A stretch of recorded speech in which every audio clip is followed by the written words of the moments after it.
2 Raja-Raja 22 ayat 1 sampai 20, demikian firman Tuhan.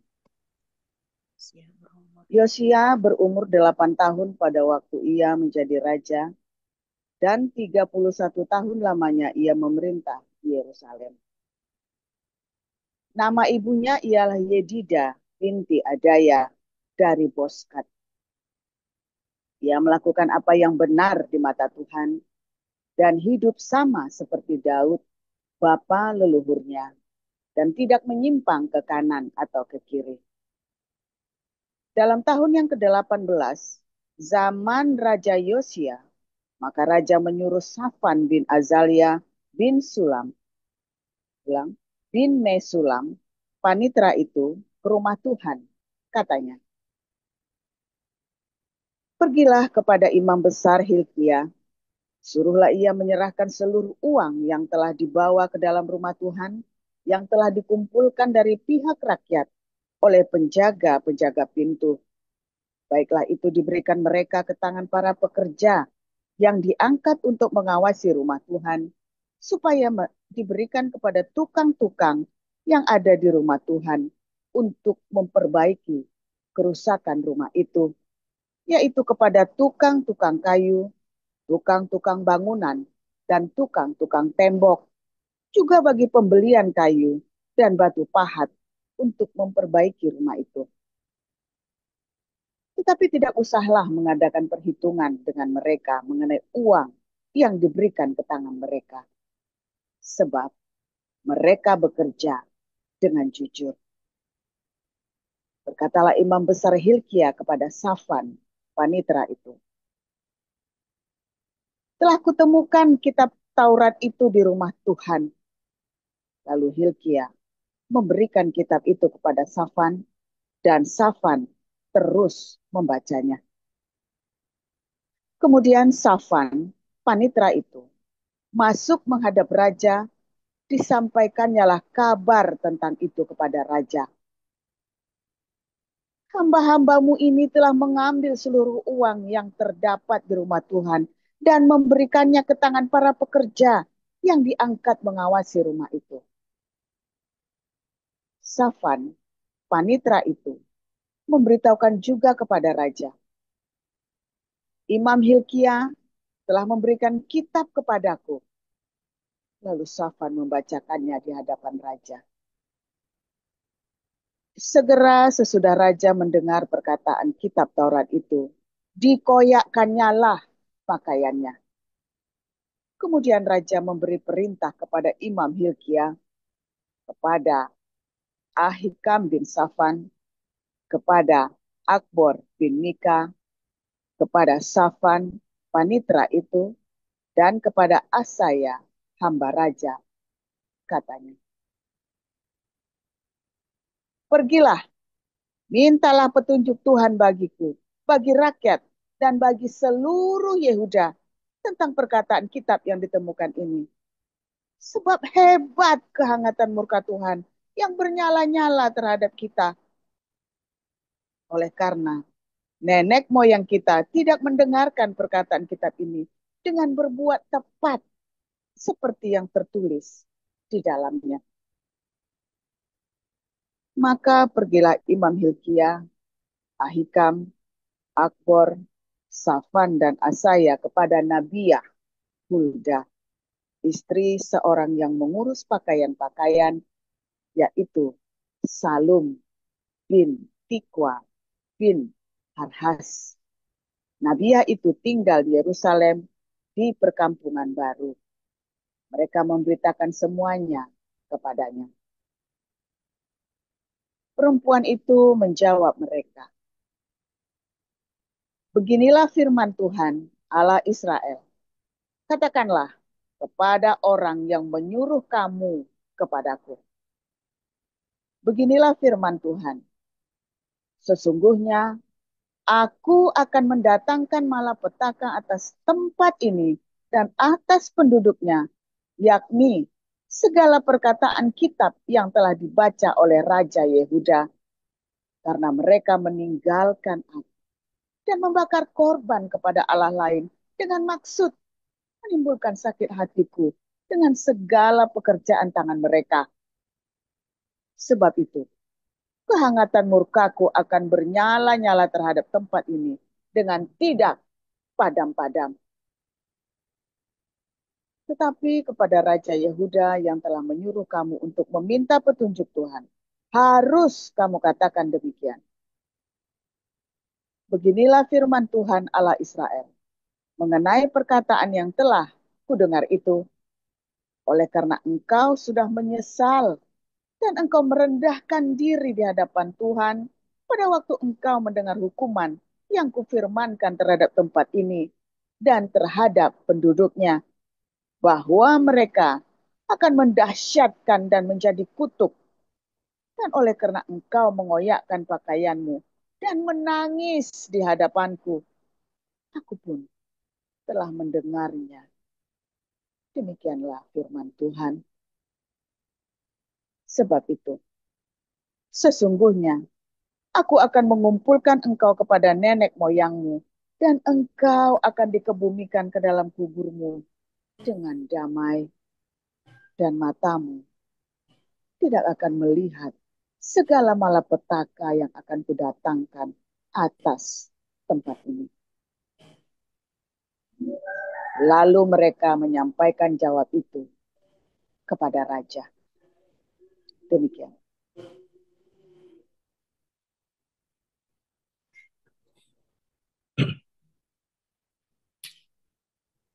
Saya akan lanjutkan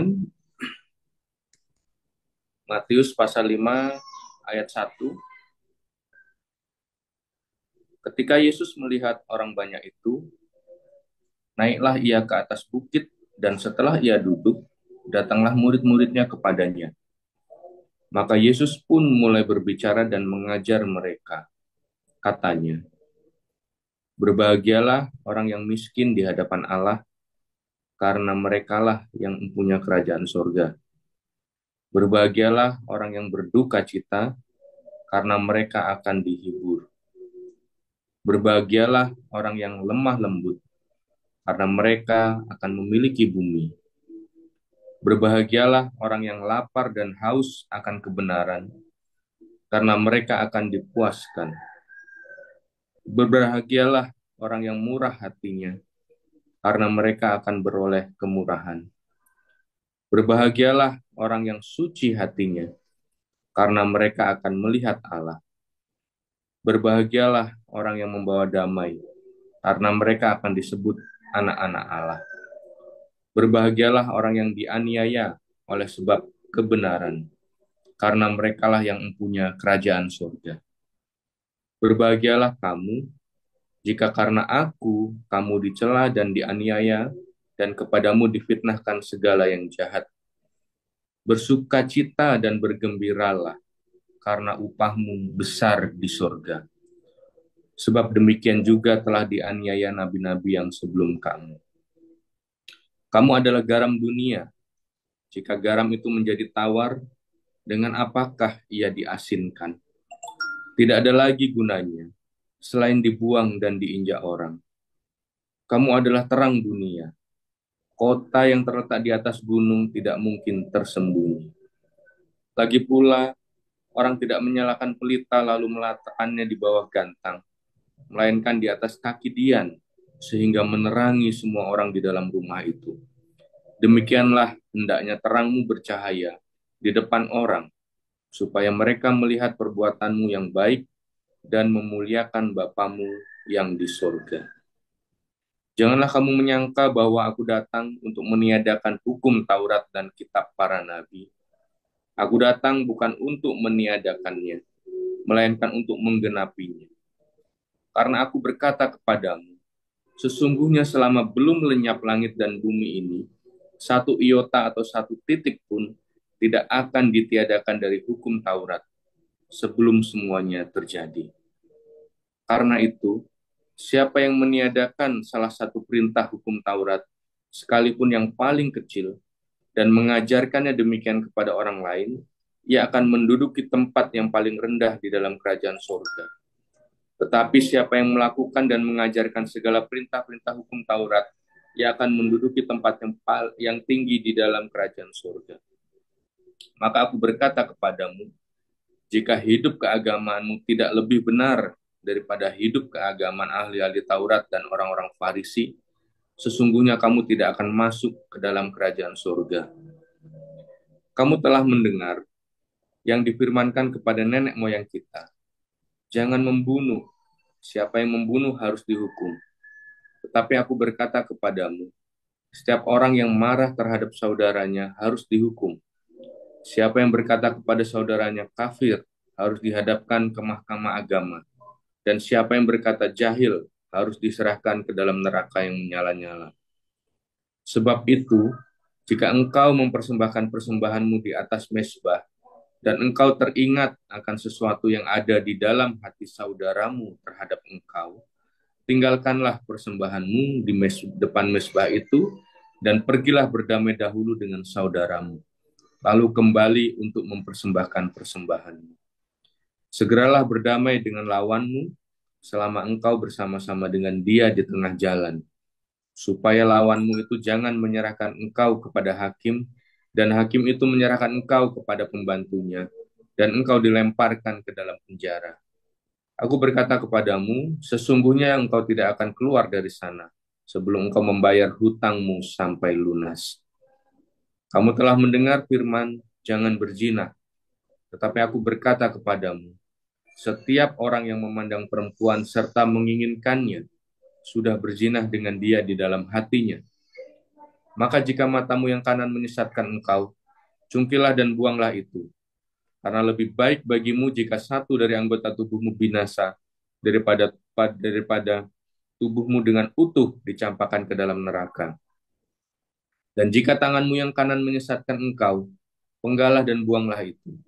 Karena lebih baik bagimu jika satu dari anggota tubuhmu binasa, daripada tubuhmu dengan utuh masuk neraka. Telah difirmankan juga, siapa yang menceraikan istrinya harus memberi surat cerai kepadanya. Tetapi aku berkata kepadamu, setiap orang yang menceraikan istrinya, kecuali karena zina, ia menjadikan istrinya berzina. Dan siapa yang kawin dengan perempuan yang diceraikan, ia berbuat zina. Kamu telah mendengar pula yang difirmankan kepada nenek moyang kita, jangan bersumpah palsu, melainkan peganglah sumpahmu di depan Tuhan. Tetapi aku berkata kepadamu, janganlah sekali-kali bersumpah baik demi langit, karena langit adalah tahta Allah, maupun demi bumi, karena bumi adalah tumpuan kakinya, ataupun demi Yerusalem, karena Yerusalem adalah kota raja besar. Janganlah engkau bersumpah demi kepalamu, karena engkau tidak berkuasa memutihkan atau menghitamkan sehelai rambut pun. Jika ya, hendaklah kamu katakan iya. Jika tidak, hendaklah kamu katakan tidak. Apa yang lebih daripada itu berasal dari si jahat. Kamu telah mendengar firman, mata ganti mata dan gigi ganti gigi. Tapi aku berkata kepadamu, janganlah kamu melawan orang yang berbuat jahat kepadamu. Melainkan siapapun yang menampar pipi kananmu, berilah juga kepadanya pipi kirimu. Dan kepada orang yang hendak mengadukan engkau karena menginggini bajumu, serahkanlah juga jubahmu. Dan siapapun yang memaksa engkau berjalan sejauh 1 mil, berjalanlah bersama dia sejauh 2 mil. Berilah kepada orang yang meminta kepadamu, dan janganlah menolak orang yang mau meminjam daripadamu. Kamu telah mendengar firman, kasihilah sesamamu manusia dan bencilah musuhmu. Tetapi aku berkata kepadamu, kasihilah musuhmu dan berdoalah bagi mereka yang menganiaya kamu. Karena dengan demikianlah kamu menjadi anak-anak Bapamu yang di surga, yang menerbitkan matahari bagi orang yang jahat dan orang yang baik, dan menurunkan hujan bagi orang yang benar dan orang yang tidak benar. Apabila kamu mengasihi orang yang mengasihi kamu, apakah upahmu? Bukankah pemungut cukai juga berbuat demikian? Dan apabila kamu hanya memberi salam kepada saudaramu saja, apakah lebihnya daripada perbuatan orang lain? Bukankah orang yang tidak mengenal Allah pun berbuat demikian? Karena itu, haruslah kamu sempurna, seperti Bapamu yang di surga adalah sempurna. Amin. Haleluya, firman luar biasa. Saya tadi ada ini ya, ada tamu tadi sampai barusan selesai pulang. Karena tadi dia harusnya ke gereja, tapi itu dia datang terlambat. Oke, firman Tuhan selalu baru setiap hari ketika kita menanti-nantikan Tuhan Sedikit dengan dibesarkan suaranya, Pak. suaranya kurang keras ya, sebentar ya. Kurang besar. Ini yang lebih keras, sebentar, saya ini aja. Saya sudah bawa. Nah, ini dia.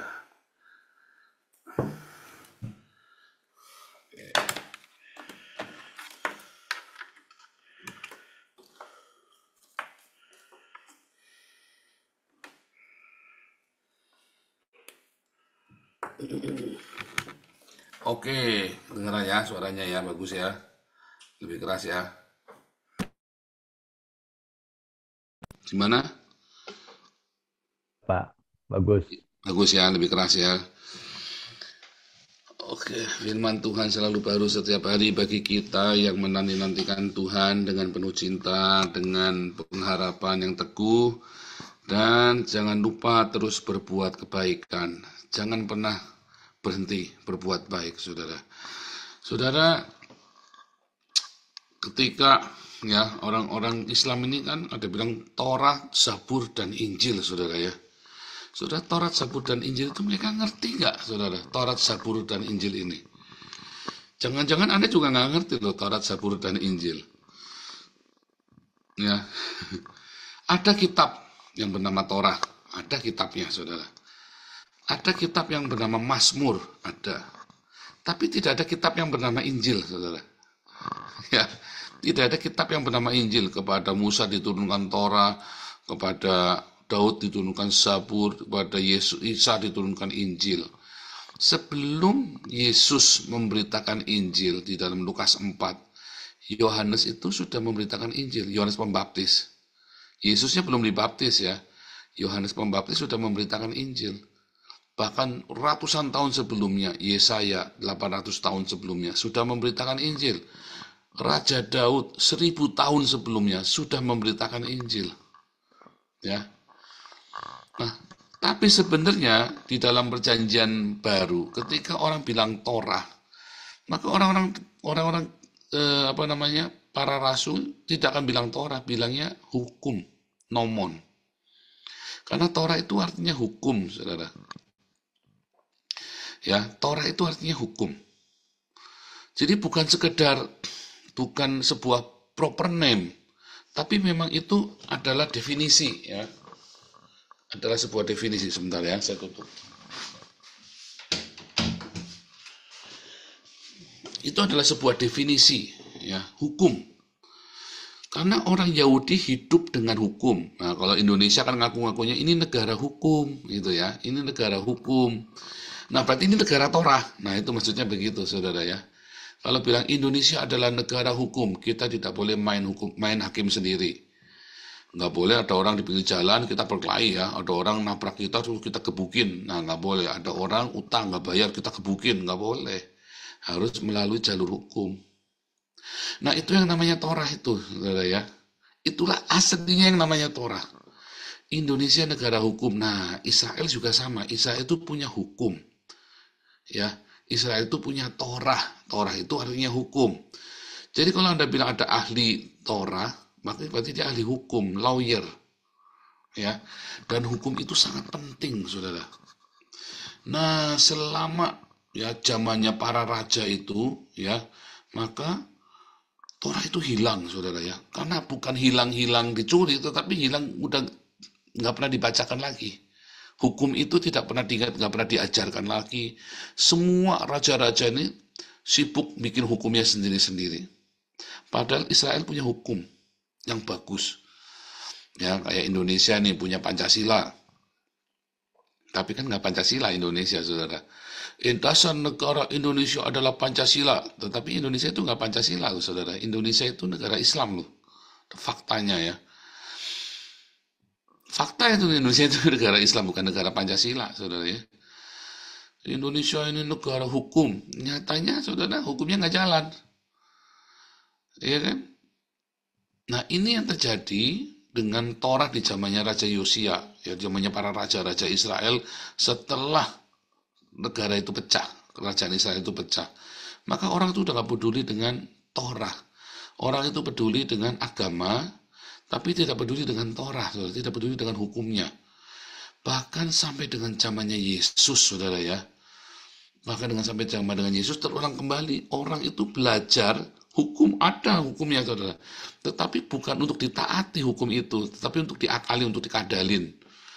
Dulu ada aktivis kita ya, hukum itu kan dibuat untuk dilanggar. Saya sampai kaget orang ini ngomong gitu. SOP kan kita buat untuk kita langgar, supaya kita cari celahnya. Loh, ini orang hukum itu ada untuk ditaati, saudara. Hukum itu ada untuk ditaati. Kalau Anda punya hukum, tapi tidak ditaati, ngapain pakai hukum? Ya kan? Nah, hukum itulah yang kalau Anda terbiasa tidak mentaati hukum, akibatnya apa, saudara? Akibatnya hidup kamu kacau. Negara yang tidak punya hukum, negara yang tidak mentaati hukumnya, negara yang tidak melakukan hukumnya, maka negara itu akan chaos. Ya, saya tidak lagi cerita politik, tapi saya lagi cerita kalau kamu terbiasa hidup ya melanggar aturan. Kelihatannya hari ini bangga, saudara ya. Zaman saya di Indonesia, ya waktu kita masih muda-muda itu, wah kalau bolos sekolah tuh bangga sekali, saudara. Wah hebat, greget nih, top ini, berani bolos ini, berani melawan aturan. Kalau kita lagi hari Jumat harus pakai batik, wah kita pakai baju putih, saudara ya. Walaupun kerahnya tuh kita linting-linting ya, supaya kayak preman, saudara ya. Wejan, hebat, saudara ya. Ya kalau lagi lampu merah, wah kita langgar juga, banter, saudara ya. Wejan, hebat, saudara. Ya bahkan hukum negara, hukum apa kita langgar, makin melanggar hukum makin keren, saudara. Ya kan? Zaman saya muda itu melanggar hukum itu keren, saudara ya. Tetapi kemudian zaman makin kemari, saya melihat, saya kaget, saudara. Ternyata nanti orang itu akan hidup dengan hukum. Di negara-negara maju adalah negara-negara yang terbiasa ikutin aturan, saudara. Bahkan tidak ada polisi, tapi orang itu sudah terbiasa ikut aturan tanpa harus ada polisi. Itu kalau naik kereta itu ya, saudara ya, turunnya itu nggak pernah naik kereta itu ya, turunnya bisa naik turun begitu aja, Anda nggak beli tiket pun nggak apa-apa, saudara. Peluang ketahuannya 1:100, saudara. Anda 100 kali naik kereta belum tentu sekali ketahuan tuh, ya. Padahal sini diperiksa juga ya, tapi kalau ketangkep pun nggak diapa-apain soalnya, ya kan? Tetapi mengapa orang-orang bule Belanda, ya, orang-orang bule Belanda yang asli Belanda selalu punya tiket, saudara. Yang sering nggak punya tiket itu orang-orang Arab, orang Maroko, orang Arab ini. Mengapa? Karena mereka terbiasa hukum itu ada buat dilanggar, buat dicuri-curi. Sementara orang-orang Eropa ini, orang-orang bule ini, kalau ada hukum ditaatin. Makanya mereka disiplin, pikirannya maju, saudara. Pikirannya maju mereka. Mereka kalau ada sampah di pinggir jalan, ya, kalau itu kira-kira bahaya diambil, saudara ya. Bahkan ada volunteer-volunteer yang kursus bersihin begitu. Makanya kamu lihat di Eropa itu bersih sekali ya. Ini Pak Enado sama Pak Marcel lagi terkagum-kagum karena Belanda kok bersih banget. Karena orang-orangnya menjaga bersama demi kebaikan bersama. Kalau saya aja sekarang ya mau buang sampah itu takut. Bukan takut didenda, ya memang ada dendanya, cuman malu ya. Bukan cuma malu, tapi eman-emannya ini negara udah bersih, tak kotorin lagi. Udah bersih kok. Nah itu, saudara ya. Hukum itu ada, itu bukan buat dilanggar. Bahkan ketika hukum itu sudah ada, nggak ada yang ngawasin, kita terbiasa untuk ikut aturan dengan hukum itu. Maka orang-orang ini biasanya ya akan, karena ikut aturannya, karena ikut hukumnya, sekalipun yang lain nggak ikut aturan. Loh, orang-orang Arab ini, orang-orang Syria, Irak, orang-orang Maroko ini, orang Libya ini orang Ethiopia, Eritrea. Islam ini nggak suka ikutin hukum, saudara. Ya nggak suka, mereka suka melanggar hukum. Akhirnya mereka rugi ya, banyak sekali kemudahan. Akhirnya mereka banyak yang jadi gelandangan. Karena mereka tidak mau ikutin hukumnya. Sementara orang-orang bulenya tetap ikutin hukum. Oh ada ya orang Belanda yang tidak ikutin hukum. Jadi gelandangan, saudara. Padahal kalau kamu ikutin hukumnya Belanda, ya administrasinya diturutin, kamu tidak mungkin jadi gelandangan. Bahkan kamu punya utang aja dibayari sama pemerintah utangnya loh. Bagaimana kamu mau jadi gelandangan? Kamu tidak punya rumah pun kamu dikasih perumahan loh yang benar, yang layak. Bagaimana kamu bisa? Padahal kamu tidak kerja loh, tetap dikasih. Yang penting kamu jangan melanggar hukumnya. Yang penting kamu ikutin aturannya. Kalau Anda terbiasa ikutin aturan, sekarang ini kita Hagiosin punya banyak sekali aturan. Banyak sekali yang enggak. Aturan itu pun wajar. Tapi kalau kamu tidak mau ikutin aturannya, padahal aturan itu buat kepentingan kita bersama, akhirnya gara-gara kamu nggak ikutin aturan, dan ketahuan lagi ya, maka akhirnya merusak sistem tatanan kita yang ada, saudara. Lalu marah-marah lagi ya, saudara ya. Jadi ikutin aturannya, ikutin SOP-nya, ikutin ketentuan-ketentuan yang sudah ada.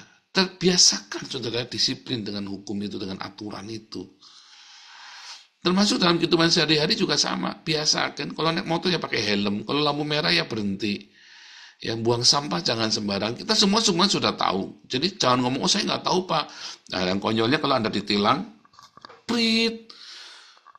Kamu tahu melanggar? Iya Pak. Tapi biasanya kan Bapak nggak di situ. Loh, biasanya Bapak nggak di situ. Biasanya saya belok saja Pak. Bapak nggak di situ. Ini baru kali ada Bapak di situ. Lah ngomong, berarti kan kamu nih nggak ngelanggar hukum karena ada si Bapak itu kan. Saudara, ketika Yosua menemukan kembali Torah itu, mereka bersuka cita. Karena ketika Torah itu hilang, ketika hukum itu nanti tidak ada dari hidup kita, saudara. Dan nanti akan ada masanya ya, di mana tidak ada hukum. Ya, di mana khilafah yang bekerja, hukumnya tuh hukumnya khilafah. Hukum yang normal itu nggak ada, saudara. Disitulah kamu akan teriak tuh. Aduh, tahu gitu. Saudara, saya pindah dari Indonesia pergi ke Belanda ya. Saya ngerasa di sini ya, semua tertib, semua teratur, semua orang-orang terawat dengan baik. Saya bilang seperti surga, seperti surga. Jadi kamu jangan berpikir surga itu Anda bebas melampiaskan segala keinginanmu, saudara. Ya, kalau surganya Muhammad itu kan bebas melampiaskan segala hawa nafsumu di surga itu kan. Di surga Kristen enggak. Semua teratur, semua ada hukumnya, dan semua orang senang dengan hukum itu. Kenapa? Hukumnya adalah cinta. Karena hukum itu adalah cinta. Kabar baik Injil itu adalah ketika hukum itu diberitakan. Jadi hukum itu adalah sebuah kabar baik. Hukum adalah sebuah kabar baik. Taurat itu adalah sebuah Injil, saudara. Jadi kalau kamu punya hukum, kamu ngeluh, ada yang salah dengan otakmu, saudara. Ketika kamu ada hukum yang jelas, lalu kamu melanggar, ada yang salah dengan otakmu, karena hukum itu diada supaya kita semua ada aturannya, supaya kita jangan bunuh-bunuhan, supaya kita semua saling hormati hukum itu, kita jalani, kita sepakati bersama. Absen 74%, ya sudah. Sebab kalau kamu nanti baru 3 kali ikut embun pagi, lalu kamu udah dapat beasiswa, dapat rumah, dapat kuota internet, loh nanti yang sudah lama 3 bulan nungguin, kasihan dong saudara. Makanya ada aturannya. Dan mengapa harus 74% kehadiran? Supaya kamu tiap pagi mendengarkan firman Tuhan. Ya, jadi waktu Anda ditolong, Anda juga dengarkan firman Tuhan. Maka kamu semua akan diberkati.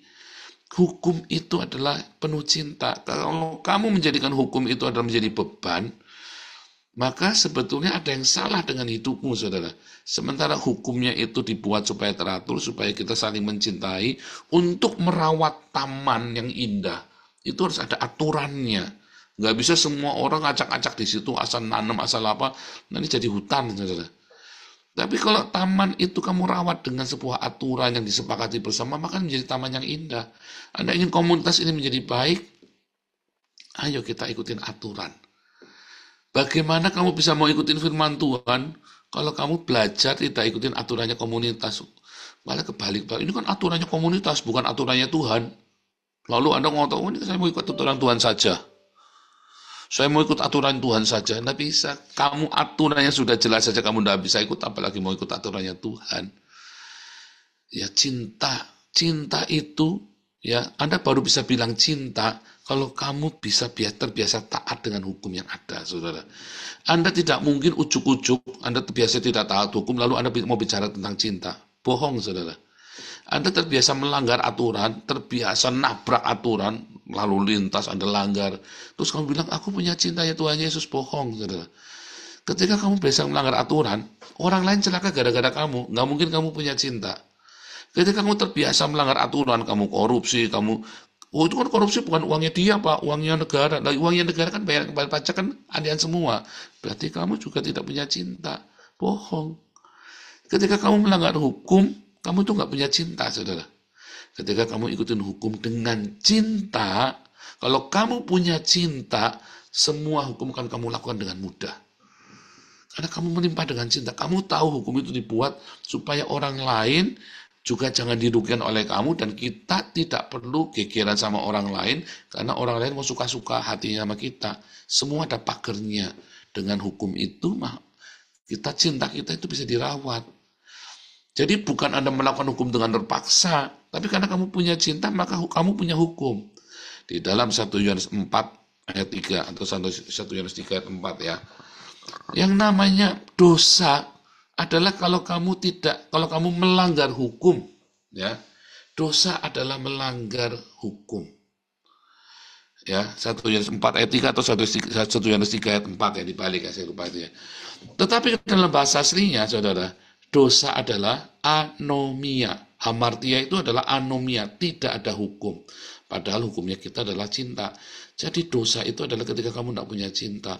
Dan dosa itu gara-gara nggak punya cinta, maka kamu bisa melanggar hukum. Jadi kalian yang sering melanggar hukum, selain melanggar peraturan-peraturan, saya yakin kamu nggak punya cinta di hatimu. Kamu tidak urusan orang lain, yang penting urusanmu beres kan. Itulah ciri khas orang yang tidak punya cinta. Dia senang sekali melanggar hukum, tabrak semua. Dia tidak mikir orang lain, dia mikir cuma dirinya sendiri. Ya, ingat, milikilah cinta, maka kamu punya hukum. Ya, dan kalau kamu punya cinta, maka kamu bisa melakukan hukum-hukum itu dengan tertib, dengan disiplin, mudah sekali. Karena cintamu melimpah. Tuhan Yesus memberkati.